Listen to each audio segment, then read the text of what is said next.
En quoi consiste exactement la nouvelle naissance? La nouvelle naissance, c'est Dieu qui vient faire sa demeure en nous, en Jésus-Christ, par le Saint-Esprit. Dans l'homme tel qu'il est par nature, Dieu est absent.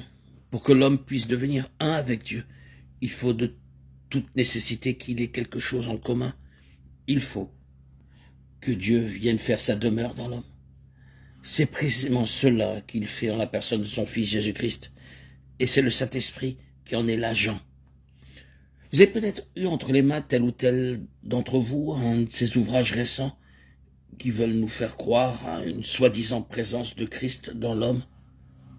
Mais on a beau feuilleter ces pages, on ne trouve nulle part aucune mention de la nouvelle naissance ou de la réconciliation avec Dieu que Jésus-Christ nous a acquise par son sang. Les auteurs de ces livres, qui représentent un mouvement important, s'imaginent que tout homme porte en lui quelque chose qui doit être bien beau, puisqu'il n'hésite pas à lui donner le nom de Christ. Mensonge encore que tout cela. Christ ne peut être dans un homme que si cet homme est né de nouveau. Parler de Christ en nous, en dehors de la nouvelle naissance, c'est faire de Christ un être absolument impersonnel. Non, la vérité est tout autre. Il ne s'agit pas de chercher à réveiller ou à ranimer quelque chose dont nous n'aurions le principe qu'en nous. C'est d'une naissance qu'il s'agit. D'une nouvelle naissance. C'est-à-dire de quelque chose qui n'existait pas en nous. La prédication de l'Évangile n'a pas pour objet le réveil de Dieu en l'homme, comme s'il y avait en nous un Christ qui aurait pu reprendre vie. Elle a pour objet la venue de Christ et la possibilité pour l'homme de le recevoir. La grande doctrine paulinienne, Christ en nous, l'espérance de la gloire, ne représente pas seulement une réalité dans nos cœurs et dont nos cœurs sont pleins. Elle représente une nécessité absolue pour quiconque veut appartenir à Dieu. Il n'y a aucune possibilité pour l'homme de vivre dans la communion de Dieu si ce n'est sur cette base-là, Christ en nous. Par la nouvelle naissance, l'événement qui a eu lieu historiquement à Bethléem se répète, s'accomplit en nous. Christ vient en nous par le Saint-Esprit. Et la vie nouvelle commence et se développe en nous exactement comme la vie physique d'un nouveau-né. Encore un mot, frères et sœurs en Christ, pour terminer, mes chers amis, mes chers auditeurs, au sujet du principe fondamental de la nouvelle naissance. Il n'y a aucune possibilité pour la nouvelle vie de trouver en nous un point de départ, tant qu'il n'est pas bien entendu de notre côté que la vieille nature, ou la nature tout court, est arrivée à sa fin et a épuisé ses dernières ressources. C'est pour cela qu'en poursuivant son entretien avec Nicodème, le Seigneur en vient à l'image du serpent que Moïse éleva dans le désert. Comme Moïse éleva le serpent dans le désert, il faut de même que le Fils de l'homme soit élevé. Elle est terrible, cette illustration. Le serpent est toujours le symbole de la malédiction. Ce serpent qui est élevé, cloué au bois, c'est la malédiction. C'est la malédiction qui est crucifiée. C'est la malédiction qui est vouée à la mort. Ce que Jésus dit revient à ceci. Je vais tout à l'heure prendre sur moi le péché de l'homme et de la race. Moi qui ne connais pas de péché, je vais être fait péché. Bien plus, je vais être fait malédiction. C'est en maudit que je vais mourir. Voilà ce que Dieu pense de l'homme. Il n'est bon que pour le jugement et la mort. Cette création maudite, il faut qu'elle soit mise de côté pour faire place à une création nouvelle, parfaite, conforme en tout point à la nature même de Dieu. Celui qui veut entrer dans le royaume de Dieu doit être prêt à se séparer complètement de l'ancienne création. C'est en raison de ce principe que la nouvelle naissance est précédée, la plupart du temps, d'une période de crise aiguë et profondément douloureuse. Car il est indispensable que l'homme commence par reconnaître l'abîme que le péché a creusé entre Dieu et lui, et qu'il est par conséquent impossible à Dieu de le recevoir dans l'état où il est. C'est pour cela que les enfants de Dieu ne peuvent entrer dans la plénitude de la bénédiction que lorsque leurs yeux se sont ouverts à la signification profonde de la croix. Jamais, non, jamais, nous ne parvenons à la plénitude de la vie céleste tant que nous n'avons pas reconnu une fois pour toutes que Dieu en a fini avec notre vie naturelle et qu'il veut, lui-même, être tout pour nous. Seul ce qui est de Dieu pourra entrer dans le royaume de Dieu.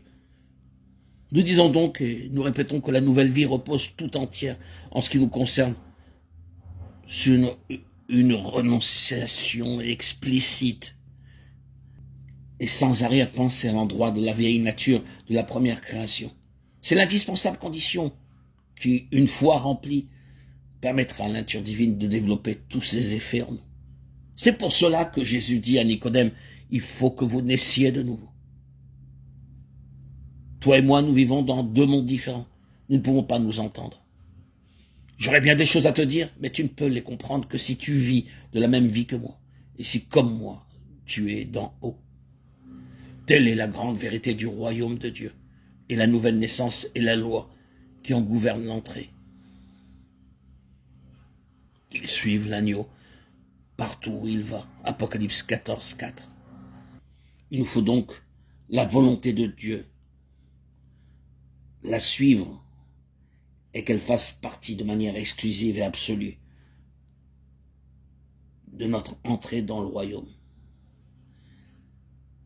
Acceptez dès aujourd'hui, dès maintenant, à l'instant même où je vous parle, Christ dans vos vies. Recevez-le. Abandonnez-vous à lui, que vos cœurs soient disponibles. Ne soyez pas distraits par les attraits du monde. Ce n'est que mensonge. Ce n'est que du superficiel, une couche de peinture sur une façade. Il n'y a rien derrière tout cela. Vide, néant, amertume, aigreur, tristesse. J'en suis malheureusement une victime avant d'avoir connu la nouvelle naissance. Nous sommes, tant que nous ne sommes pas nés de nouveau, entre les mains de Satan. Une seule condition pour nous libérer, délivrer de ces chaînes, c'est d'accepter Christ en nos vies. Oui, Seigneur, je t'accepte dès aujourd'hui, dès maintenant, dans ma vie, je te reçois, je m'abandonne à toi. Tu es mon Dieu, sans réserve. Que mon attitude te soit entièrement consacrée dans mon quotidien,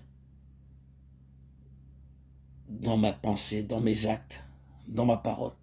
Oui, Seigneur, je veux être comme l'apôtre l'a annoncé, crucifié avec Christ. Et annoncé désormais, ce n'est plus moi, c'est Christ qui vit en moi. Galates 2:20.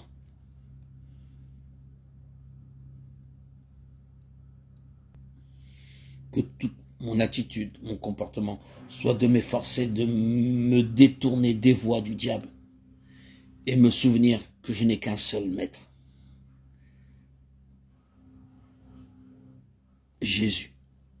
Jésus-Christ.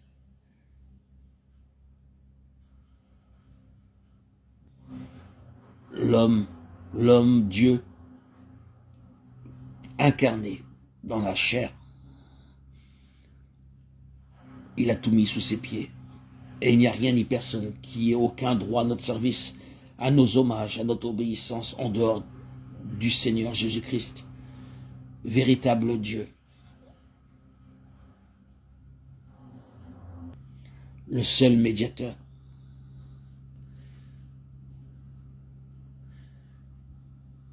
Christ seul possède sur nous le droit d'exclusivité. Ne détournez pas vos regards, votre face, votre cœur. Gardez toujours vos regards portés vers le Christ, le véritable intermédiaire, à la fois homme et Dieu, l'incarnation du Créateur ayant pris chair. Dieu vit parmi son peuple par le Christ, Seigneur Jésus, qui est venu sur terre. Dieu est parmi nous. Dieu est parmi tous les croyants. Si nous croyons en Jésus, nous sommes sauvés. Christ, Dieu est en nous. Dieu vit parmi son peuple. Alléluia. Gloire à Dieu au plus haut des cieux et paix sur la terre aux hommes qu'il aime. À toi, Seigneur, tout honneur, toute gloire pour les siècles des siècles. Amen.